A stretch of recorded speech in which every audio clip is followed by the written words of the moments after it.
नमस्कार, मैं वीना वर्मा हमारे YouTube चैनल एस्ट्रो वीना पर आपका हार्दिक स्वागत करती हूँ।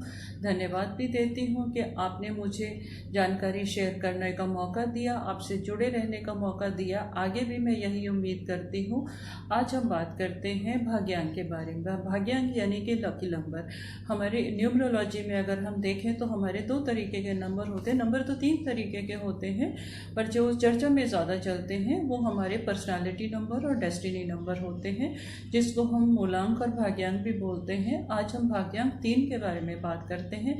मूलांक के बारे में हम चर्चा कर चुके हैं, और मूलांक के बारे में अगर किसी के कोई सवाल होंगे तो मैं डेफिनेटली आप मुझे कमेंट बॉक्स में लिखिए, मैं आपको जानकारी दूंगी कि आपके मूलांक का आपके जीवन पर क्या प्रभाव पड़ेगा। मूलांक जो है हमारी पर्सनालिटी को बताते हैं, और पर्सनालिटी बहुत सारे लोगों की सेम होती है, पर सब लोगों की डेस्टिनी सेम नहीं होती। जिस तरह से एक ही परिवार में जन्म लेने वालों की जो भाग्य है, उनकी किस्मत जो है अलग अलग होती है, उसी तरह से भाग्यांक भी हमारा निर्धारण करते हैं कि हमें किस काम में सफलता मिलेगी, किस तरह का हमारा भविष्य रहेगा और कैसे हम आगे मुहिम पर जा पाएंगे। कभी कभी ऐसा होता है कि हमारा पर्सनालिटी नंबर जो है बहुत स्ट्रांग होता है, अगर भाग्यांक कमज़ोर है तो हमारे को जो सफलता प्राप्त करने के लिए बहुत जी तोड़ मेहनत करने की ज़रूरत पड़ जाती है, और जो हम अचीव करना चाहते हैं वो बहुत देर से मिलता है। विल पावर कमज़ोर हो जाती है। कई बार हम सर्कमस्टांसिस के आगे अपने घुटने टेक देते हैं, हम कमज़ोर पड़ जाते हैं। इस तरह की परिस्थिति हमारे सामने आ जाती है। हम सोचते हैं कि हमारा नंबर तो ये है, हमारा मूलांक ये है, और हम अभी तक सफल क्यों नहीं हो पाए। इस डेट के ये लोग इतने सफल हो जा रहे हैं और इनको सब कुछ मिल रहा है, और आज वैसे की वैसे क्यों है। तो इसमें हमारी जो लाइफ में जो रोल होता है, भाग्यांक का भी बहुत बड़ा रोल होता है। आज हम उसके बारे में बात कर रहे हैं। जब तक हम भाग्यांक को लेकर नहीं बात करेंगे तो हमारी जो जानकारी है वो अधूरी रह जाएगी। इस जानकारी को पूरी करने के लिए ज़रूरी है कि हमें भाग्यांक की भी स्टडी साथ के साथ करती रहे कि हमें किस तरह से सफलता मिलेगी, क्या हमें सपोर्ट मिल रही है, किस तरह का हमारी डेस्टिनी रहेगी, ये हमारा भाग्यांक निर्धारित करता है। तो आज हम बात करेंगे भाग्यांक 3 के बारे में। भाग्यांक 3 जो है, इसका स्वामी जो है वो बृहस्पति होता है। इससे पहले कि हम आगे बढ़े, मैं आपको बता देती हूँ कि भाग्यांक हम किस तरह से निकालते हैं। तो भाग्यांक निकालने का बिल्कुल सिंपल तरीका है। जैसे हम डेट ऑफ बर्थ को सिंगल डिजिट में ले आते हैं, उसी तरह से हम डेट ऑफ बर्थ, मंथ और ईयर को अगर हम सिंगल डिजिट में लेके आए, उनको कैलकुलेट करें, तो डेफिनेटली हम सिंगल डिजिट में लाने के बाद हमें पता चल जाएगा कि ये हमारा भाग्यांक है। और भाग्यांक हमारी किस्मत को बताता है, हमें कितनी सफलता मिलेगी, कैसे सपोर्ट मिलेगा, कितने हम सक्सेसफुल होंगे। कभी कभी अब एक ही नंबर है, 2 नंबर है, तो उसके लोग इतने सक्सेसफुल हो भी जाते हैं, कुछ नहीं भी हो जाते। अब जैसे सपोज किसी का नंबर जो है नंबर 2 है, नंबर 2 जो है बहुत इमोशनल होता है, और इमोशनल होता है, डिसीजन मेकिंग उसकी थोड़ी सी कमज़ोर हो जाती है। वो इमोशंस में आके डिसीजन ले लेता है, दूसरों के फ़ायदे के बारे में सोचता है और अपना भूल जाता है। तो अगर उसको सपोर्ट मिल जाए, अगर बाई चांस उसका भाग्यांक 3 है, तो डेफिनेटली वो स्ट्रॉन्ग विल पावर वाला होगा, और जो वो चाहेगा वो अचीव कर लेगा। इसी तरह से जो अगर हमारा मूलांक कमज़ोर है और भाग्यांक मजबूत है, तो हमारी सफलता, हम सफल होते ही होते हैं। इससे हमारी सफलता को कोई रोक नहीं लेता। तो भाग्यांक जोड़ने का तरीका मैंने आपको बता दिया। जैसे कि अभी हम एक डेट ऑफ बर्थ लेते हैं, 19 नवंबर 1917। तो अगर हम इसको ग्रैंड टोटल करेंगे तो इसका जो नंबर सिंगल डिजिट में आने के बाद इसका नंबर आएगा 3।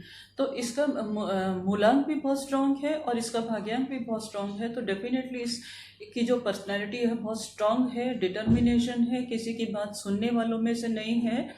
तो ये इसका कैरेक्टर है, ये इसी तरह से हमारा डिसाइड होता है। तो भाग्यांक 3 का जो स्वामी है वो गुरु है, और ये ज़्यादातर लोग जो होते हैं, थोड़े से डिटर्मिनेशन इनकी मजबूत होती है, दूसरों की बातों में आते नहीं हैं, कोई इनको अपने इन्फ्लुएंस में इजीली ले नहीं लेता। और इनके साथ में ये है, थोड़े से दानी भी होते हैं, स्ट्रगल इनकी लाइफ में बहुत ज़्यादा होता है।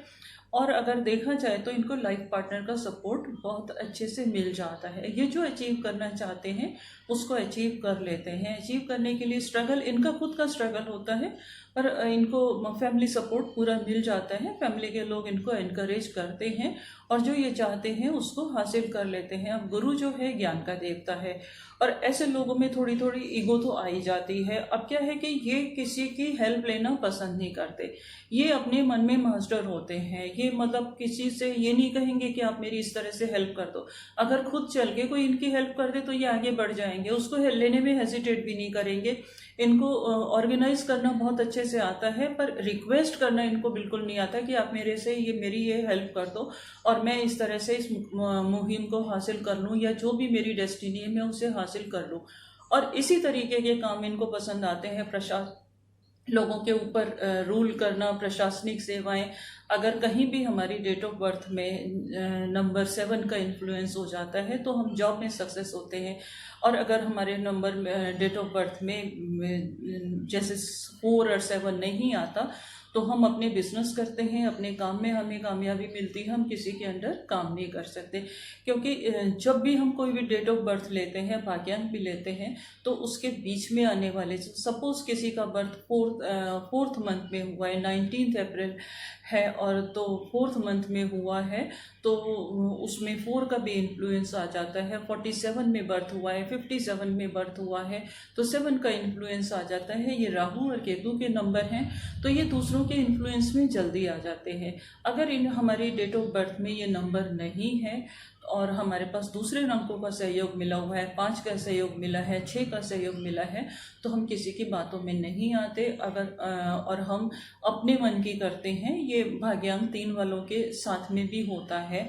इसकी डिटेल स्टडी है वो हम आगे भी करेंगे, पर भाग्यांक 3 के जो सफलता का जो श्रेय है और जो ये जाते हैं और जो ये हासिल करते हैं, ये थोड़ा लेट तो मिलते हैं पर सक्सेस मिलते हैं। इनको पोजीशन, पैसा सब कुछ मिलता है, लग्जरियस लाइफ भी होती है, किसी की हेल्प लेना पसंद नहीं करते, अपने दम पर आगे बढ़ते हैं और जो ये चाहते हैं उसे हासिल कर लेते हैं। ये इनके साथ में है।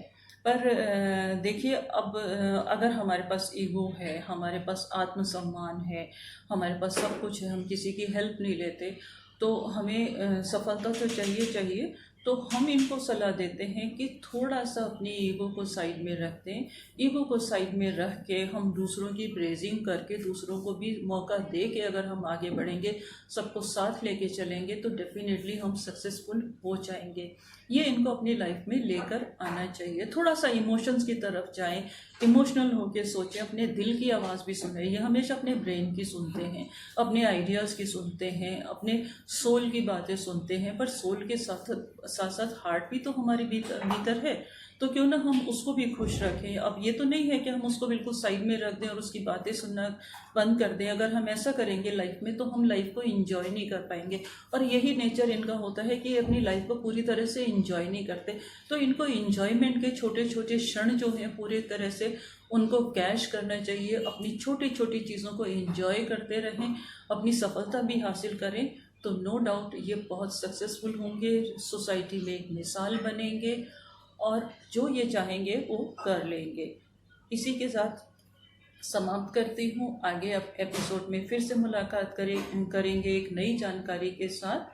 अगर आपके कोई सवाल हैं या कुछ जानना चाहते हैं तो आप मुझे कमेंट बॉक्स में लिख सकते हैं, मेल कर सकते हैं, व्हाट्सएप कर सकते हैं। मेरी पूरी कोशिश रहेगी कि मैं आपको जवाब दूँ। धन्यवाद।